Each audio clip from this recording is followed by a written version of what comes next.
Welcome back, everybody. My name is Dan Gazaway, your mental performance coach.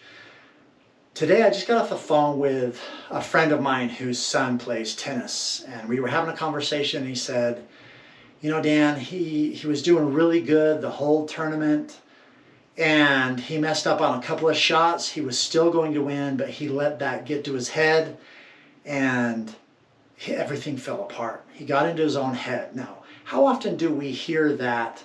How often do we get into our own heads? How often do our athletes get into their own heads and they can't focus on the present moment? They can't leave things in the past where it belongs. Now, we know as mental performance coaches that we need to live in the present moment. We need to learn how to teach our athletes how to live in the present moment, not to think too far out in the past, not to think too far out into the future, and to be where our feet are, to be here, right now. But the question is, how do we do it? Now, oftentimes, a lot of you know I teach pitching lessons, and we often focus on throwing one pitch at a time.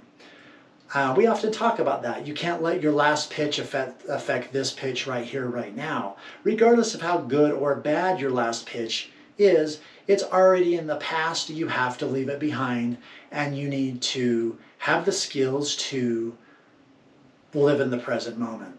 Now, how do you do that? Now, there are several ways that you can do that. I'm going to share a three-step process, a visualization process that I've used when I was on the mound, and I actually teach a lot of my pitchers to do this.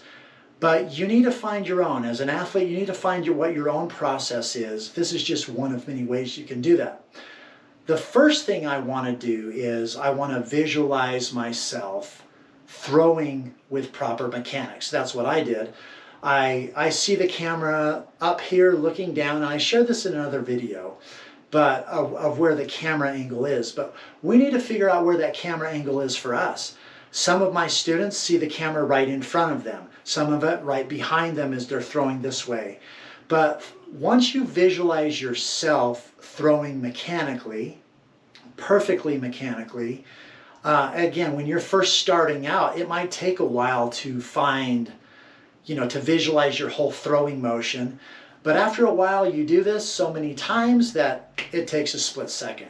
So when you're on the mound in a game, you're visualizing those perfect mechanics.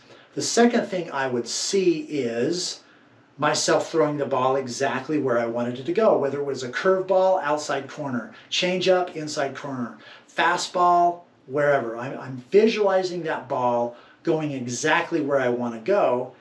And then the third thing, I'm visualizing the batter swinging and missing.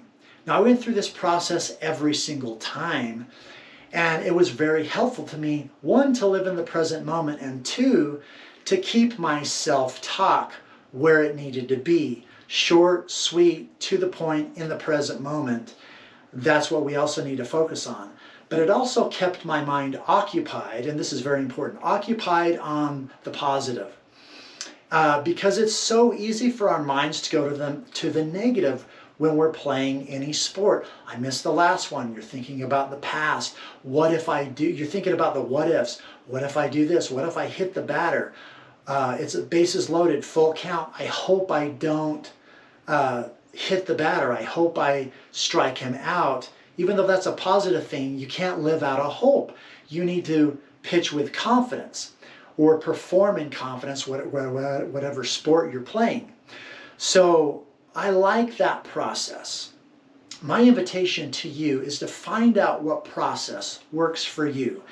Take those three steps and apply it to your sport. What are you going to visualize? Maybe what's a three-step process that you can do in your sport to help you live in the present moment, to help you think of the positive, and to keep your self-talk where it needs to be, in the present moment, short and sweet. Be here right now where your feet are.